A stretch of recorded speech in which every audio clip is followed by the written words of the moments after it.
Alex's sharp command pierced the noisy kitchen as he ordered, "Alara, get me some tea now." Pausing with soapy hands, I replied, "Hold on, I'm doing the dishes." His impatient tone interrupted. "Stop that and bring me the tea quickly. Can't you follow simple orders?" Mrs. Whitmore, my mother-in-law, chimed in from the living room, requesting sweet coffee while devouring cake with a malicious glint in her eyes. Looking at the towering stack of dishes, I sighed.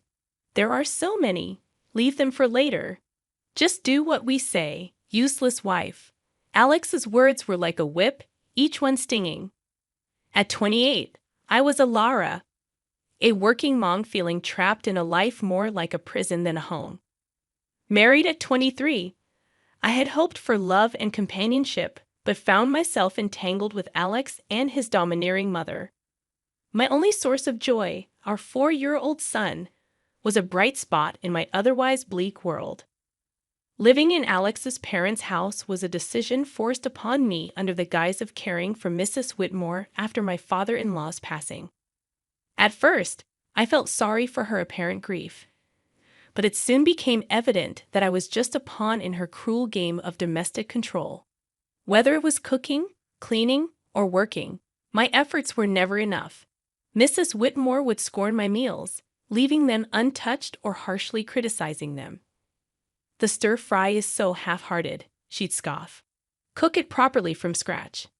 "I'm busy and can only make simple things," I'd reply, trying to keep my composure. "That's why I hate back talk from a daughter-in-law," she'd snap. "Cook from scratch. Why don't you cook then? You're a good cook, right?" I dared to retort once, instantly regretting it. "Why would I do housework when you're here?" Her response was cold and dismissive. "Are you out of your mind?" Their cruelty escalated from harsh words to a chilling silence. They began to completely ignore me, as if I were a ghost haunting my own home.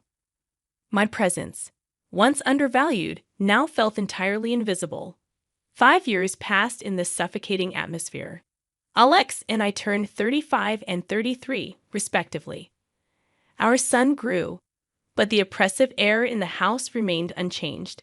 My 63-year-old mother-in-law seemed to feed off my unhappiness. One evening, as I dragged myself home from work, a heavy realization hit me. I felt utterly purposeless in their eyes, a shadow, unseen and unheard.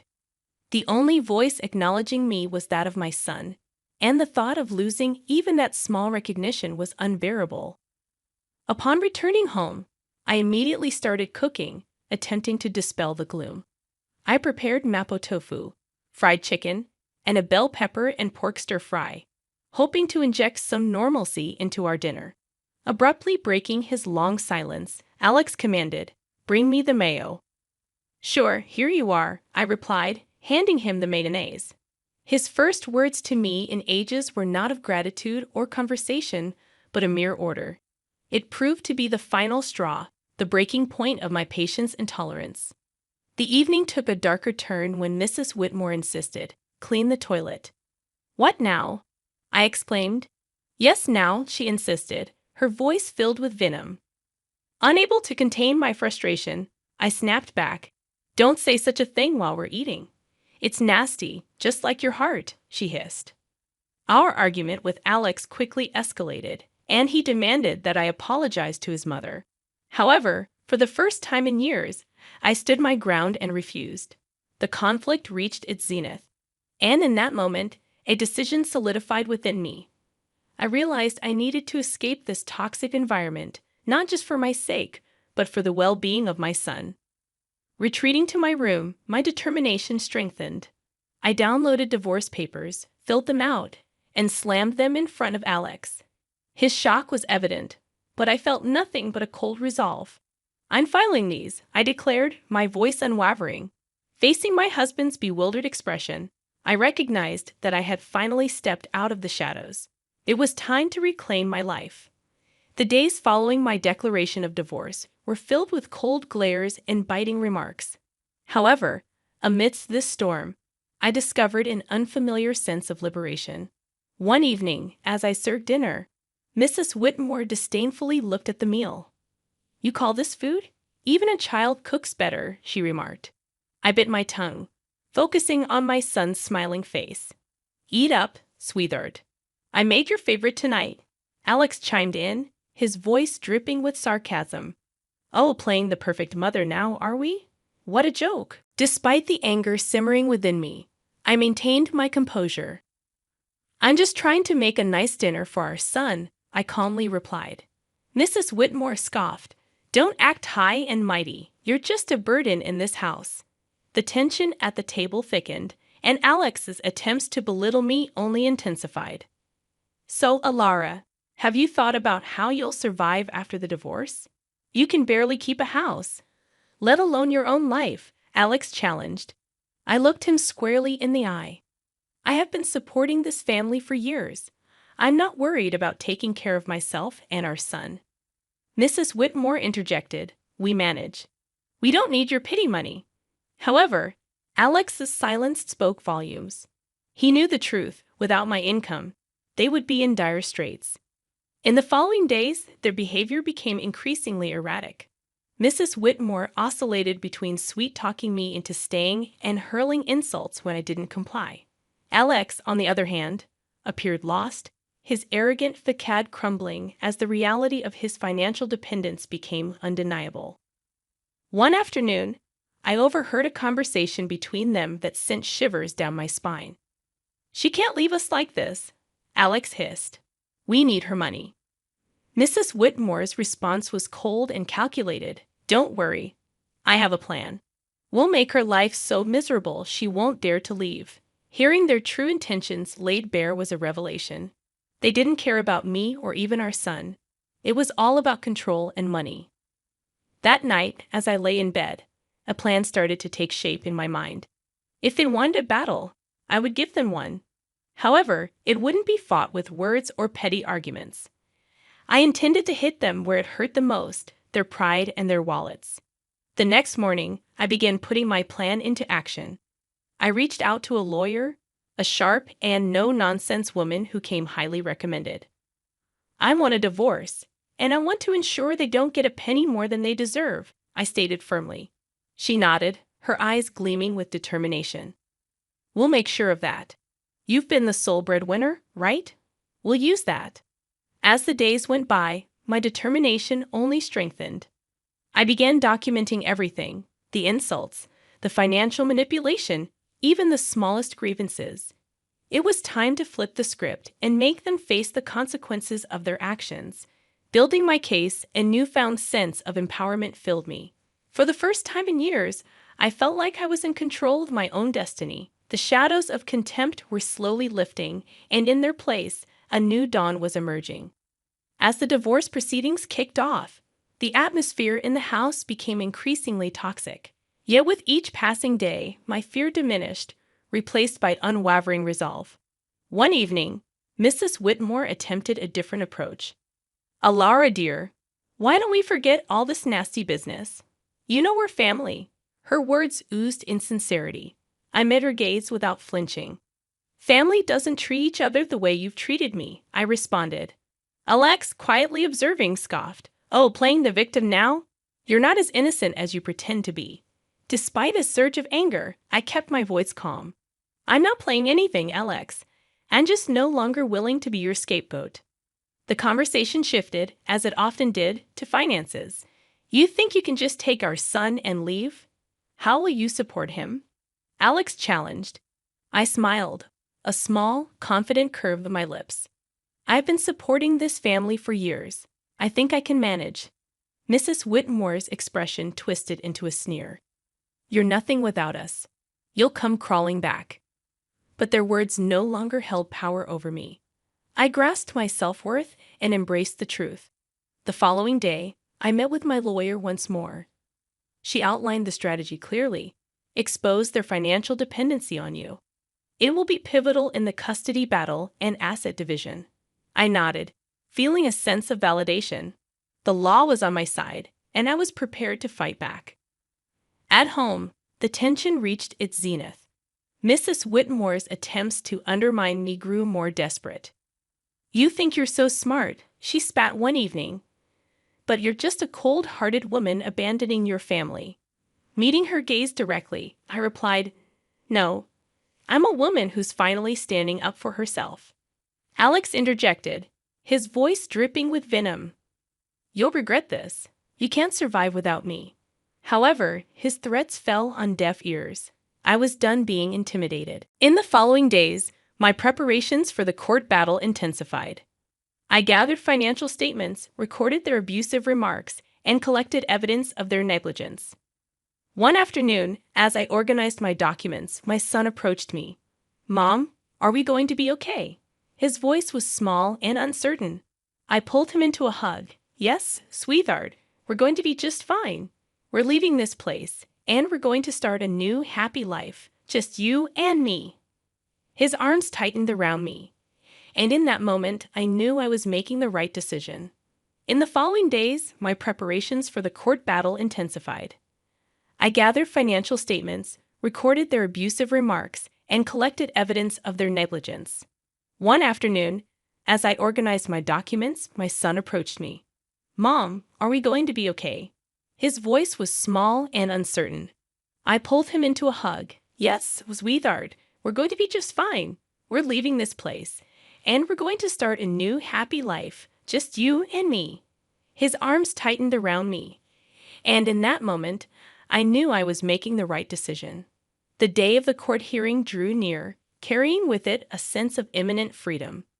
I was prepared to confront Alex and Mrs. Whitmore, determined to put an end to their control and emotional abuse.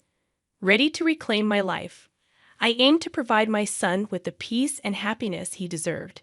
Justice awaited, and I was resolute in ensuring it would be served. The day of the court hearing arrived, a moment I had both dreaded and anticipated. As I sat across from Alex and Mrs. Whitmore in the courtroom, a surreal feeling washed over me. This was the pivotal moment when everything would change. The proceedings commenced with a chilly formality. Alex's lawyer painted him as a devoted husband and father unjustly burdened by false accusations.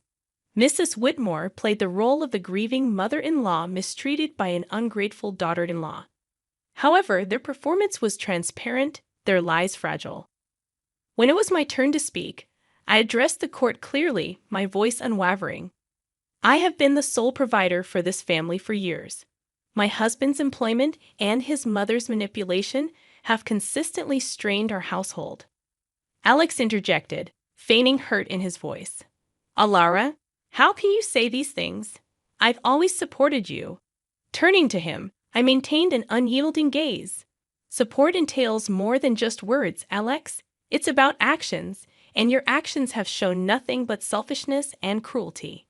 The judge attentively listened as I presented my evidence: financial statements, recordings of their verbal abuse, and testimonies from neighbors who had witnessed their behavior. The undeniable truth unfolded. As the evidence piled up, Alex's facade crumbled, and Mrs. Whitmore's composed demeanor faltered, revealing a slipping mask of innocence. The courtroom fell into a heavy silence, tension thick in the air. Then came the revelation that sealed their fate. My lawyer presented photographs and documents providing evidence of Alex's infidelity and Mrs. Whitmore's clandestine affair with a wealthy neighbor, Mr. Harwood. Murmurs erupted in the courtroom as compromising images were displayed, exposing their deceit. Their true colors were revealed for all to witness. Alex's face turned pale, his eyes wide with shock. Mrs. Whitmore's expression morphed into one of fury, her hands trembling. "You invaded our privacy."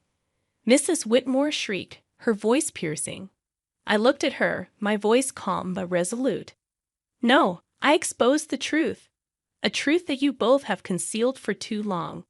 The judge called for order, but the damage was irreparable. Their credibility shattered, their lies laid bare in the harsh light of the courtroom. As the hearing concluded, the judge's decision was crystal clear. I was granted full custody of our son, and a fair distribution of assets was mandated. Alex and Mrs. Whitmore were left with little more than their shattered reputations. Stepping out of the courtroom, I felt a burden lift from my shoulders. The years of manipulation and emotional abuse were finally behind me. I had confronted my oppressors and emerged triumphant. Yet the most gratifying moment arrived when my son rushed into my arms outside the courthouse, his face beaming with relief and happiness. "We did it, Mom!" he exclaimed, his voice resonating with joy. "Yes, we did," I replied, holding him close. "We're free now. This marks the beginning for us."